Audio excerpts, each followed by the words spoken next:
আসসালামু আলাইকুম রহমতুল্লাহি ওয়া বারাকাতুহু। আউযু বিল্লাহি মিনাশ শাইতানির রাজিম। বিসমিল্লাহির রহমানির রহিম। পবিত্র কোরআন শরীফে ১১৪তম সূরা এর সর্বশেষ সূরা সূরা আল-নাস। এই সূরাটি ৬ আয়াত বিশিষ্ট, যা মদিনায় অবতীর্ণ হওয়ায় এটিকে মাদানী সূরার শ্রেণীভুক্ত করা হয়। এই সূরাটির মাধ্যমে সর্বশক্তিমান মহান রব্বুল আলামিনের নিকট আশ্রয় প্রার্থনা করা হয়। চলুন জেনে আসি সূরা আন-নাসের অর্থসমূহ। কুল আউযু বিরাব্বিন নাস অর্থ, বলুন আমি আশ্রয় গ্রহণ করেছি মানুষের পালনকর্তার। মালিকিন নাস অর্থ, মানুষের মালিকের। ইলাহিন নাস অর্থ, মানুষের মাবুদের।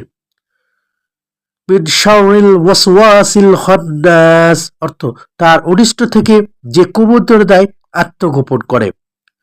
আল্লাযী ইউওয়াসউইসু ফি সুদুরিন নাস অর্থ, যে কুমন্ত্রণা দেয় মানুষের অন্তরে। মিনাল জান্নাতি ওয়ান নাস অর্থ, জিনের অথবা মানুষের মধ্য থেকে।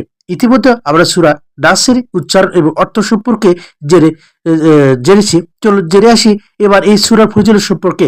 সহিহ মুসলিম শুকবা ইবনে আমর রাদিয়াল্লাহু তাআলা বর্ণিত এসেছে, নবী করিম সাল্লাল্লাহু আলাইহি ওয়াসাল্লাম বলেছেন, তোমরা লক্ষ্য করেছো কি অর্ধরাত্রিতে আল্লাহ তাআলা আমার প্রতি এমন আয়াত নাযিল করেছেন যার সমতুল্য আয়াত দেখা যায় না। অন্য এক রাওয়ায়াতে আছে, তাওরাত, ইনজিল, জাবুর ও কোরআনের সূরা নামের অনুসরণ অন্য কোনো সূরা নেই। অর্থাৎ অন্য একটা হাদিসে নবী করিম সাল্লাল্লাহু আলাইহি ওয়াসাল্লাম বলেছেন, নামাজের পর সূরাদ্বয় পাঠ করার আদেশ করেছেন। আবু দাউদ। এক হাদিস হতে বর্ণিত, রাসূল পাক সাল্লাল্লাহু আলাইহি ওয়াসাল্লাম, যে ব্যক্তি সকাল বিকাল সূরা নাস, সূরা ফালাক পাঠ করবে, মহান রব্বুল আলামিন তাকে সকল প্রকার বালা মুসিবত থেকে মুক্ত রাখবেন। ইবনে কাসির।